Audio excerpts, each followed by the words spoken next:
Milo Roderick's records a message from a post-apocalyptic city ruin, saying he is the last person on Earth. Action shifts to 2016, where war, epidemics, and poverty plague the world. Young Milo, wheelchair-bound in New York, wants to be a scientist. A huge spaceship mysteriously freezes and silently descends into a field. However, mysterious events are just beginning. Soon, all cell phones will stop working, and huge alien spaceships will appear over hundreds of major cities. People stare at the sky in horror and prepare for the worst. As all human-made aircraft land, no damage is done. Devastated people see their dead relatives through Carolyn, Earth supervisor, who communicates with them. The human-shaped alien intelligence says they came to end wars, hunger, and inequality to create an utopia. The overlords have come to help humanity build a perfect world, not conquer it. However, this apparently amazing news is received skeptically. Would you resist their influence or submit to their superior intellect? Ricky and his wife Ellie watch the news as all military conflicts suddenly end. The Missouri town's residents are worried about the invasion, but Ricky, a local leader, advises them to simply observe. In the evening, none of Ricky and Ellie's electrical appliances work. The house shakes, and the couple runs to the basement with their dog. A mysterious force begins disassembling the house to reach Ricky as a green light passes through the cracks. He exits the house to see a huge alien robot. He joins the aliens but asks them not to touch his family. Ricky enters the spaceship and awakens in a hotel room where he honeymooned with his last wife, Annabelle. Ricky still grieves her cancer death despite being in a new relationship. Carolyn's voice interrupts, offering Ricky to mediate between the overlords and humans. Ricky doesn't understand why he was given this mission and doesn't want to be Carolyn's puppet. Carolyn gives Ricky an unidentified object. Reporters gather at Ricky's house. Paul Danlow from the government also visits Missouri to investigate Ricky's encounter with aliens. After seeing Ricky's alien artifact, Agent Danlow demands it for safekeeping, but he refuses and gets pointed by a gun. Ricky unlocks the mysterious vessel by tricking it,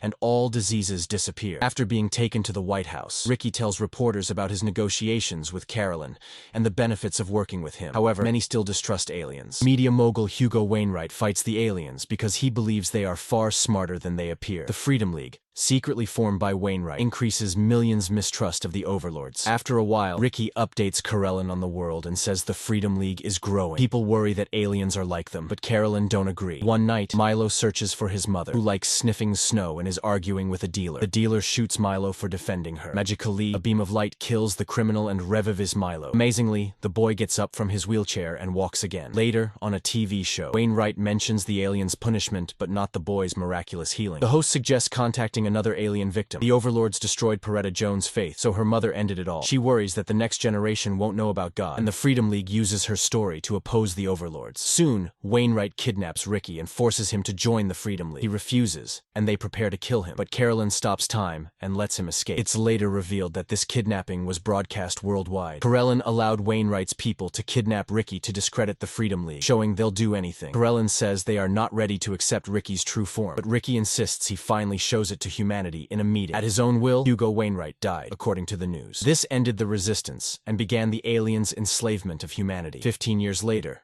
Milo becomes an astrophysicist. People have eternal youth and a paradise on Earth, but they still await the overlords, their guardian angels. Overlords finally reveal themselves to humanity. A massive ship appears in the sky, and thousands of spectators eagerly await their benefactors. Jake Gregson's family watches the broadcast of this important event. Two children ceremonially introduce Carolyn on the ship. Finally, they appear, but Carolyn's demon-like appearance shocks the crowd. Would Carolyn's terrifying appearance change your opinion of the overlords, or would you judge them by their benefits? Comment your thoughts. The year is 2035. Without diseases or worries, humanity is unified in peace and prosperity. Only a city named New Athens remains free for those who reject the overlord's new order. Dr. Boyce supervises Milo and Rachel at an African institute. Milo's latest project fails, forcing him to quit. Milo now wants to study the overlords, who have revealed little about themselves and their world to humans in 19 years. Peretta Jones distrusts the overlords. After reading a lot, she concludes that Carolyn is the devil sending Ricky as a false prophet. A beam of light again illuminates Ricky's house at night, leading him to the stable to meet Carolyn. His sudden visit surprises Ricky, but Carolyn says he came to apologize and tell the truth. The next day, everyone wonders why Carolyn returned to Ricky's farm. Unexpected tremors shake Dr. Boyce's African Research Institute. Rachel finds a monkey with glowing eyes in the disturbed animal's enclosure. After the tremors stop, Dr. Boyce finds a new institute room. He enters and sees a large glowing Ouija board in the middle, which religious people believe is Satan's tool. An alien drone illuminates Jake Gregson's family with green at night. As the beam hits Jake's wife, Amy's belly, the Ouija board activates. After the drone flies away, disoriented Amy has visions. Suddenly, they discover their son Tommy is missing. Jake finds Tommy in the barn, but he's changed and stronger. Jake and Amy eventually tell psychotherapist Peretta Jones about their son's strange behavior. Tommy tells Peretta that the overlords often take him to a mysterious place where he sees a giant eye and the planet on fire. An frightening sound in his head interrupts his story. Tommy races around the house, nearly injuring Peretta and distorting her cross. He touches his mother's belly and says the baby stopped crying. Amy, shocked, denies pregnancy. Milo and Rachel in Africa worry about animals' strange behavior and think it's related to the overlords selecting all Earth species. However, Dr. Boyce advises against interfering with Karelin. Milo and Rachel are determined to learn about the overlords. After experiencing severe hand pain, Ricky is hospitalized and diagnosed with cancer and infertility caused by the spaceship's toxic exterior. After all Karelin has done for Ricky, Ellie hopes he'll help him. 4 months later, Jake and Amy discover they're having a daughter. After Amy names the baby, Jake and Tommy are playing in the yard. At the same time that Tommy asks his dad to call Jennifer, Amy decides to give her daughter the name Jennifer. After Carolin's request, Dr. Boyce offers Jake a job in Africa and invites his family to a party. When Jake gets to the strange event, he meets Milo, who tells him that Boyce isn't hiring anyone else. Jake suspects something is wrong and suggests Amy leave, but first, he must find Tommy. Dr. Boyce meets Amy and tells her Carolyn wants to meet her. They force the frightened woman to touch the Ouija board in a room, waking up the baby Jennifer in his belly. He teaches her to embrace her distinctive attributes. Jennifer will eventually lead the children to save the planet. Karelin visits Ricky again the next day and gives him a healing device. After living near the farm for some time, Peretta bursts into the barn and accuses Karelin of lying. Ricky's infertility is his fault and doesn't understand why he's punished, but Karelin says the children's absence will minimize their suffering. A terrible day is coming, and parents will struggle. Ricky heals Karelin with his mysterious device after Peretta grabs a rifle and shoots him, unable to handle Karelin's words. Dr. Boyce understands why Karelin wants to bring the animals to his planet. Like Noah, he's building an ark before a disaster. Peretta falls from the balcony after seeing her mother's ghost at night. Amy soon gives birth to a girl with horrifying green eyes. 4 years later, Ricky still has excruciating pain. Karelin returns to his house and says the overlords will change humanity's destiny. He refuses Karelin's help and asks him to leave because he's angry about his infertility. All Earth children suddenly demonstrate advanced psychic abilities and an inexplicable mental connection with each other, raising their hands and looking upwards while repeating Jennifer. Milo, who has studied new children for years, finds they have higher metabolism and brain impulse activity. They also have exceptional perception,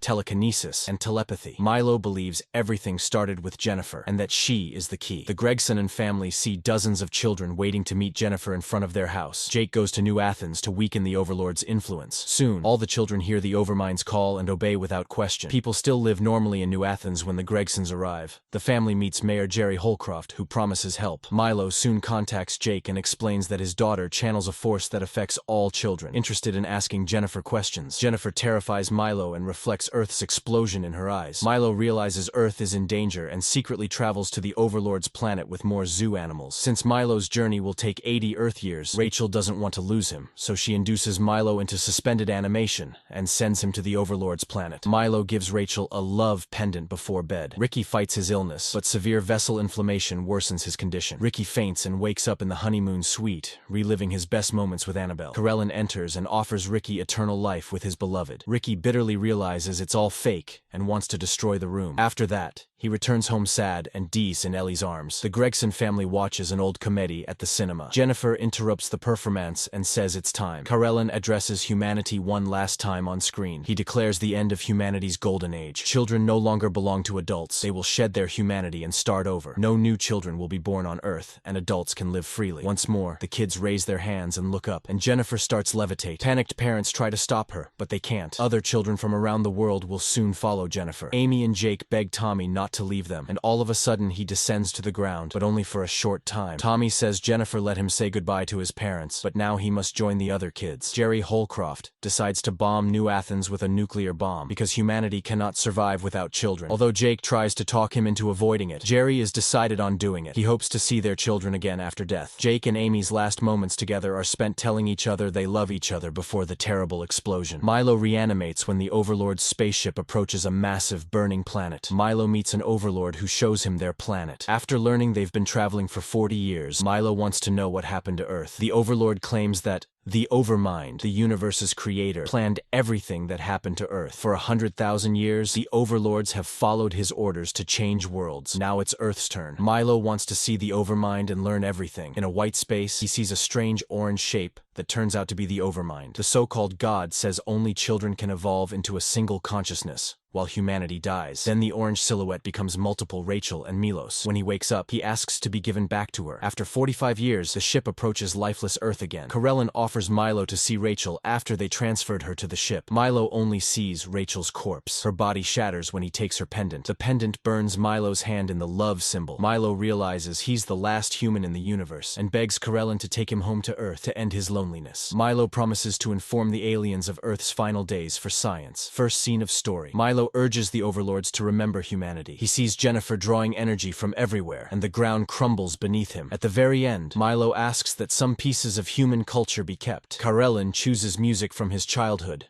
which Milo listens to as he accepts the end of the world. Subscribe. For more videos like this, turn on the notification and leave a like to help the channel out. Thanks for watching.